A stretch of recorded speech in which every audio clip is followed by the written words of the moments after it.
2025 সাল। বাংলাদেশের প্রত্যন্ত গ্রাম গৌহাটিতে ইন্টারনেট বলতে তখনও মাঝে মাঝে সিগন্যাল পাওয়া ফোনই। কিন্তু একদিন হঠাৎ করেই পুরো আকাশ আলোকিত হয়ে উঠল।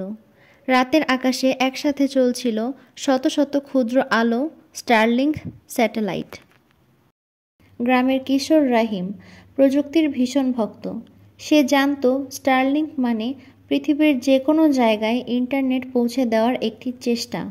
কিন্তু সে জানত না তার গ্রামে হতে যাচ্ছে এই প্রযুক্তির এক নতুন পরীক্ষা কেন্দ্র। পরদিন সকালে সে ঘুম থেকে উঠে দেখে বাড়ির ছাদে একটা ছোট ডিশের মতো ডিভাইস বসানো।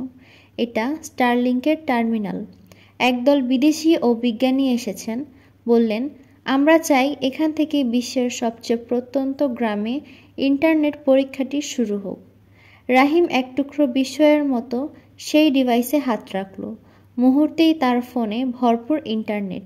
ইউটিউব খুলে সে প্রথমবারের মতো লাইভ রকেট উৎক্ষেপণ দেখল। কিন্তু গল্প এখানেই শেষ নয়। রাহিম হঠাৎ একরকম সংকেত ধরল স্যাটেলাইট থেকে। সেটা ছিল এক ধরনের এনক্রিপ্টেড বার্তা। সে বার্তাটি ডিকোড করে বুঝতে পারল এটি আসলে মহাকাশ থেকে পাঠানো একটি অচেনা সংকেত, সম্ভবত ভিন গ্রহ থেকে। তারপর থেকেই শুরু হলো রাহিমের আরেক অভিযান। এই ইন্টারনেটকে ব্যবহার করে সে হয়ে উঠল পৃথিবীর প্রথম গ্রামীণ মহাকাশ বার্তা বিশ্লেষক। স্টারলিংক শুধু ইন্টারনেটই এনে দিল না, আনলো এক নতুন যুগের সূচনা, যেখানে একটি গ্রামের কিশোরও হয়ে উঠতে পারে নক্ষত্রের ভাষা বোঝার দূত। স্টারলিংক নিয়ে ছোট গল্পটি কল্পবিজ্ঞান ধাঁচের। ভিডিওটি আপনাদের কাছে কেমন লেগেছে? যদি ভালো লাগে তাহলে লাইক, কমেন্ট, শেয়ার করে পাশে থাকবেন।